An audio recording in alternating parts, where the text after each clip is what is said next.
கல்லாப்பட்டி நேயர்களுக்கு என் அன்பார்ந்த வணக்கத்தை தெரிவித்துக்கிறேன்.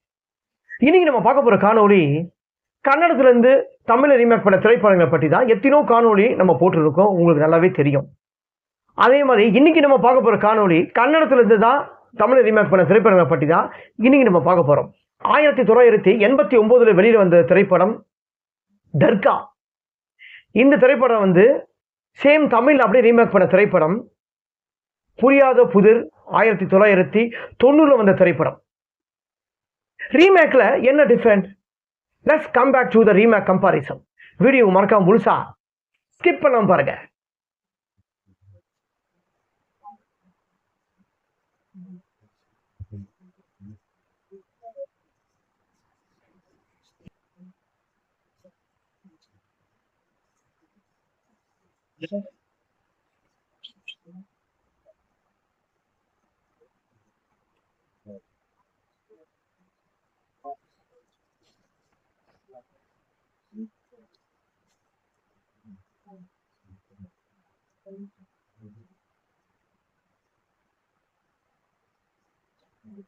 இந்த திரைப்படம் 1989 வந்த திரைப்படம், அதாவது 1989 வந்த திரைப்படம் தர்கா. இந்த திரைப்படத்தில் வந்து கதாநாயகன் சங்கர் நாக், தேவராஜ், வனிதா வாசு மற்றும் பலர் இந்த திரைப்படத்தில் எத்தனையோ நடிகர்கள் இந்த திரைப்படத்தில் நடிச்சிருக்காங்க. இந்த திரைப்படத்தோட டைரக்டர் சுனில்குமார் திசை ரொம்ப அழகா பண்ணியிருப்பாரு. இந்த அதாவது இந்த கன்னட படத்தோட திரைப்படத்தோட கதை என்னன்னா, ஒரு கொடூரமான சைக்கோ. அந்த சைக்கோ என்னன்னா, அவன் நல்லதான் இருப்பான், பார்க்கறதுக்கு நல்லதான் இருப்பாங்க, எல்லாம் தெரியும். ஆனா ஒரு கொடூரமான சைக்கோ. என்ன சைக்கோன்னா, அவருக்கு வந்து கல்யாணம் ஆயிடுது. அவர் கம்பல் பண்ணி அவர் கல்யாணம் ஆகாது, ஆனால் கட்டி வச்சிடறாங்க. ஆனால் அந்த கல்யாணம் ஆகும்போது அவன் ஒய்ஃப் கூட வந்து சந்தோஷமாக வரல. ஒய்ஃப் கூட வந்து ஃபர்ஸ்ட் நைட்டில் நடக்கும்போதே சிலது ஒரு முக்கியமான சம்பவம் நடக்கும். அந்த மாதிரி சம்பவத்தில் நடக்கிற இடத்துல போயிட்டு இவ ஏற்கனவே அனுபவப்பட்டிருப்பாளோ அப்படின்னு சொல்லிட்டு தவறான எண்ணம் பாதி வழியில் இது பண்ணிட்டு கவனிப்பா. அவன் வந்து கதாநாயகி தூங்கி நிற்பாங்க.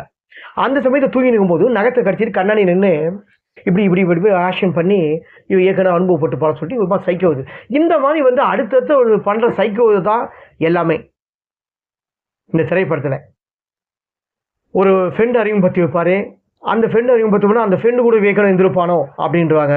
அதே மாதிரி ஒரு சாப்பாடு எங்கே இவ்வளோ போய் லேட்டாக போயிட்டு வந்தா சொல்லிட்டு ரசம் கொதிக்க இருக்கும். அந்த ரசம் கொதிக்க இருக்கிற ரசத்தை எடுத்து தூக்கி மூஞ்சில் ஊற்றிடுவார். அந்த மாதிரி இவர்கிட்ட இருந்து யாராவது இவரை காப்பாற்ற மாட்டாங்களா அப்படின்னு வந்து ஒரு கொடுமையை அனுபவிச்சிருப்பா அவ. இவர்கிட்ட இருந்து யாராவது காப்பாற்ற மாட்டாங்களா சொல்லிட்டு அப்படிப்பட்ட ஏங்கி நிற்பாங்க. அந்த மாதிரி ஒரு சூழ்நிலையில் இந்த திரைப்படம் இருக்கும். ரொம்ப சஸ்பென்ஸான திரைப்படம். இப்படிப்பட்ட ஒரு சஸ்பென்ஸ் த்ரில்லிங் படம் அந்த காலகட்டத்தில் 1989 வந்திருக்குமான்னு தெரியாது, கன்னட மூவி. ஆனால் இந்த திரைப்படத்தோட கதையை நான் சொல்லும்போது உங்கள் எல்லாருக்கும் வந்து பார்த்துன்னு இருக்க நேயர்கள் அத்தனை பேரும் இது தமிழ் படம் வந்து புரியாத புதிர் கதையாச்சே, இந்த திரைப்படத்து கதையை அப்படியே சேமாக சொல்கிறாரு அப்படின்னு சொல்லிட்டு உங்கள் எல்லாருக்கும் அந்த ஃபீலிங் வருது. உங்களுக்கு கண்டிப்பாக அந்த ஃபீலிங் வருது எனக்கு தெரியும். இருந்தாலும் தான் சொல்கிறேன், இந்த திரைப்படத்தை பார்த்து தான் அப்படியே தமிழ் ரீமேக் பண்ண திரைப்படம் தான் 1990 வந்த திரைப்படம் புரியாத புதிர். சூப்பர் ஹிட்டான திரைப்படம். இந்த திரைப்படத்தை பார்த்து எந்த விதமான மாற்றங்கள் இல்லாமல் அப்படியே எடுக்கப்பட்ட திரைப்படம் தான் புரியாத புதிர். ஆர்பி சௌத்ரி தயாரித்த திரைப்படம், அதாவது சூப்பர் கிட் ஃபிலிம்ஸ் தயாரித்த திரைப்படம் இந்த திரைப்படம் அந்த காலகட்டத்தில் ஒரு பெரிய வந்து சஸ்பென்ஸ் த்ரில்லிங் படத்தில் ஒரு பெரிய மாற்றத்தை ஏற்படுத்துகிற ஒரு சூப்பர் ஹிட்டான திரைப்படம். ஏன்னா இந்த படத்தை பார்த்துட்டு வெளியில் வரும்போது கதையை யாரோடும் சொல்லாதீங்க, முக்கியமாக இந்த கதையோட கிளைமேக்ஸை வந்து யார்கிட்டவும் சொல்லாதீங்கன்னு சொல்லிட்டு படத்தை பார்த்து வருவாங்க அத்தனை பேரும். தயாரிப்பாளரும் இந்த படத்தை வந்து டைரக்ஷன் பண்ண KS ரவிக்குமாரும் சொல்லியிருப்பார். KS ரவிக்குமார் அந்த அளவுக்கு வந்து டைரக்ஷன் வந்து நல்லா பண்ணியிருப்பார் இந்த திரைப்படத்தை. இப்போ நான் உங்களுக்கு கதை சொல்லி இந்த படம் எல்லாமே வந்து கன்னடத்தில் வந்து வெளியில் வந்த படம், ஓகேங்களா. கன்னடத்தில் வந்து கதாநாயகன் நடித்த திரைப்படம் சங்கர் நாக். அவர் நடித்த படத்தோட கதை தான் உங்களுக்கு சொல்லியிருந்தேன். அந்த திரைப்படத்தை பார்த்து அப்படியே தமிழில் எந்த விதமான மாற்றம் இல்லை. என்ன மாற்றம்னு கேட்டிங்கன்னா, இந்த திரைப்படத்தில் சேம் கேரக்டர் தேவராஜ் பண்ண கேரக்டர் சேம் அதே தான் ரகுவரன் பண்ணியிருப்பார்.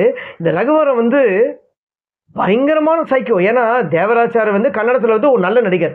அவர் நிறைய சைக்கோ கேட்டு பண்ணியிருப்பார், நிறைய வந்து வில்லன் ரோல் எக்கச்சக்கமாக பண்ணியிருப்பார், நிறைய படங்கள் கொலை பண்ணுற கதைலாம் நிறைய பண்ணியிருப்பார். தமிழ்நாட்டில் நிறைய திரைப்படம் நடிச்சிருக்காரு அவர். ஸோ அந்த மாதிரி வந்து அவரோட கேரக்டர் அப்படி இருக்கும். அந்த திரைப்படத்தை அவரே ஒரு பெரிய சைக்கோமாக நடிக்கும் போது நம்ம ரகுவரன் வந்து சும்மா இல்லை.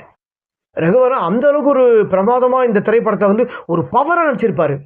அதாவது அந்த ரீமேக்குக்கும் தமிழுக்கும் என்ன டிஃப்ரெண்ட்னா ரகுவரனோட நடிப்பு தான் டிஃப்ரெண்ட். ஏன்னா அந்த படத்தில் வர கதாநாயகன் வர சங்கர் நாகு கேரக்டர் வந்து சேம் இங்கே தமிழில் வந்து ரகுமான். ஓகேங்களா? ஸோ அதில் வந்து மாற்றம் இல்லை. அதில் வந்து கேரக்டர் எல்லாமே இல்லை வருது. அதில் வேற ஒரு கேரக்டர் ஒரு படிப்பார், போலீஸ் அதிகாரி கேரக்டர். அந்த போலீஸ் அதிகாரி கேரக்டர் இங்கே தமிழில் புரியாத புதிரில் சரத்குமார். அதில் இங்கே இந்த வனிதா வாசு பண்ண கேரக்டர், கதாநாயகி பண்ண வனிதா வாசு பண்ண கேரக்டர் தமிழில் புரியாத புதிரில் ரேகா. இதை மாதிரி மாட்டோம். அதில் வேற ஒருத்தர் கன்னடத்தில் ஒரு நடிகர் வந்து பண்ணியிருப்பாரு. அந்த நடிகர் பண்ண கேரக்டர் தமிழில் வந்து குமரிமுத்து. இந்த மாதிரி கண்டினியூவாக வந்து அது ரீமேக். ஆனால் இதில் என்னன்னா தேவராஜ் அதில் பண்ண கேரக்டர் வந்து ஒரு சீன் ஒன்று வரும். அந்த சீன் வந்து கன்னடத்தில் வருது. ஆனால் அந்த சீனை விட ஒரு 10-20 மடங்கு ஒரு பிரமாதமாக பண்ணியிருப்பாரு. திரைக்கதையிலையும் டேரக்ஷனையும் KS ரவிக்குமார். அந்த ரகுவரனோட சீன் வந்து அவங்க அந்த ரேகாவை கொலை பண்ணி எடுத்துன்னு போய் வெட்டுறதுக்கு உள்ளே போவார். அந்த ரேகா வந்து கதவு முடிக்கும். அந்த ரேகா கதவு மூணுதுக்கப்புறம் ஒரு சவுண்டு ஒன்று கேட்கும், இது பண்ணுவார். அதுக்கப்புறம் இது இடையில வந்து அவர்தான் சண்டைக்கு பிரிவாச்சு. இவரோட கிளாஸ்மேட்டு ஆனந்த் பாபு. அந்த ஆனந்த் பாபு இவரையும் ஒன்றா இதை பார்த்துருவாங்க. அப்போ டக்குன்னு ரகுவரன் வந்து உள்ளே வந்துடுவார். மாட்டிக்கிட்டீங்களா இது அது மாதிரி ஒரு பிரமாதமாக ஒரு சைக்கோ மாதிரி ஒரு சிரிப்புலாம் சிரிப்பார். அந்த சிரிச்சிட்டு வந்து நான் என்ன சொல்ல வரேன்னா கேளுங்க அப்படி Anand Babu I know I know I know I know I know I know I know I know எனக்கு தெரியும்னு சொல்லிட்டு இந்த மாதிரி ஒரு சீன்ஸை வந்து பப்ளிக் இந்த அந்த காலகட்டத்தில் இந்த ஐ நோ மட்டும் எத்தனை தடவை அவர் உச்சரிக்கிறாரு அப்படின்னு சொன்னால் அவங்களுக்கு தக்க பரிசு தரன்னு சொல்லிட்டு அந்த டைமில் படத்தில் ஒரு பெரிய பப்ளிசிட்டி பண்ணாங்க. அவர் ஐ நோ சொல்கிறது உங்களால் எண்ணி வந்து கேட்டால் எத்தனை தடவை உங்களால் சொல்ல முடியும், உங்களால் கேட்டால் தெரியுமா, படத்தை பார்க்குறவங்களுக்கு தெரியுமா ஒரு பெரிய அனௌன்ஸ்மெண்ட்டே பண்ணாங்க இந்த திரைப்படம். ஆனால் உண்மையிலே எனக்கு யாருமே வந்து சரியான முறையில் சொல்லலை. ஏன்னா ஐநோ வந்து அந்த தடவை ஒரு மாடல் விஷயம்லாம் சொல்லியிருப்பார்.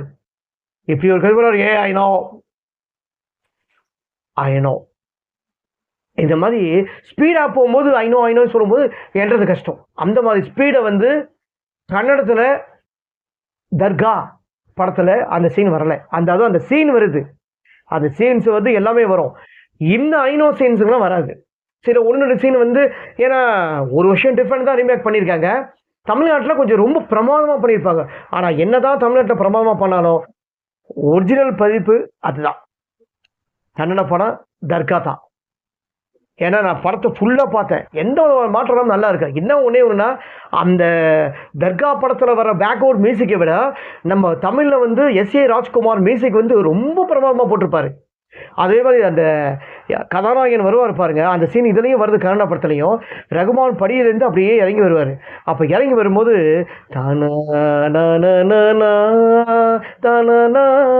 அப்படின்னு ஒரு மியூசிக் வந்து ரொம்ப அழகாக கொடுத்துருப்பாரு.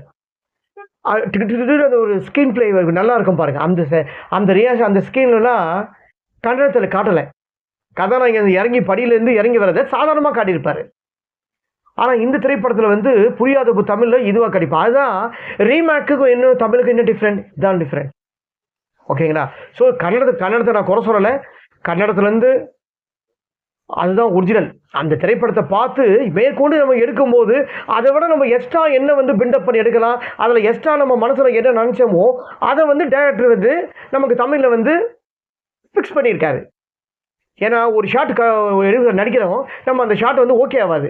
அந்த ஷாட் ஓகே ஆகும்போது நடிகரே என்ன நினைப்பான், அப்பா ஓகே ஷாட் ஓகே ஆகலை, நம்ம இப்போ நடிக்கும் போது பெட்டராக நடிக்கலாம் அப்படின்னு சொல்லிட்டு மெயின்டு வரும். அந்த மாதிரி ஒரு மெயின்டு வரும்போது தான் இது தமிழில் நம்ம பண்ணுறோம், இதை விட அதை கன்னடத்தை விட ஒரு 10% நம்ம பெட்டராக பண்ணணும் அப்படின்னு சொல்லிட்டு டேரக்டர் KS ரவிக்குமாரோட மெயின்டு அதுதான். ஓகேங்களா? இந்த திரைப்படத்தில் நடித்த நடிகைகள் எல்லாருமே அவங்களுக்கு கதாபாத்திரத்தை ரொம்ப அழகாக பண்ணியிருப்பாங்க. இந்த படத்தோட தயாரிப்பு சூப்பர் குட் ஃபிலிம்ஸ். இந்த படத்தோட இசை ரொம்ப பிரமாதமாக இருக்கும். பேக்ரவுண்ட் மியூசிக் பிரமாதமாக இருக்கும். சாங்கும் அதே சமயத்தில் பிரமாதமாக இருக்கும். இந்த படத்தில் வந்து S.A. ராஜ்குமார் இசை, அதே சமயம் இந்த படத்தோட திரைக்கதை டைரக்ஷன் KS ரவிக்குமார் ரொம்ப பிரமாதமாக பண்ணியிருப்பாரு. இந்த மாதிரி திரைப்படங்கள்லாம் கண்டிப்பாக 2K கிட்ஸுங்க பார்த்துருக்க வாய்ப்பே இல்லை. யாராவது ஒரு சில பேர் ரேராக பார்த்துருக்காங்க. டிவியில் கூட இந்த மாதிரி திரைப்படம்லாம் போடுறதில்லை. இந்த மாதிரி திரைப்படத்தெல்லாம் எடுத்து பாருங்க. எந்த அளவுக்கு KS ரவிக்குமார் எந்த அளவுக்கு டேலண்டாக பண்ணியிருக்காரு. அப்போவே 1990 எந்த அளவுக்கு திறமையாக பண்ணியிருக்காருன்னு அப்போ தான் தெரியும். 70mm இப்போ இருக்க 2K கிட்ஸ்க்கு தெரியுற மாதிரி இந்த திரைப்படத்தை எடுத்தால் எவ்வளோ பிரமாதமாக இருக்கான்னு தெரியும். இது என்னோட தனிப்பட்ட முறையில் என்னோட கருத்து. நான் கொடுத்த காணொளி உங்களுக்கு பிடித்திருந்தா மறக்காம கமெண்ட் பாக்ஸில் உங்கள் கருத்தை பதிவு பண்ணுங்க. கல்லாப்பட்டி தமிழ் யூடியூப் சேனலை மறக்காம சப்ஸ்கிரைப் பண்ணுங்க, லைக் பண்ணுங்க, ஷேர் பண்ணுங்க.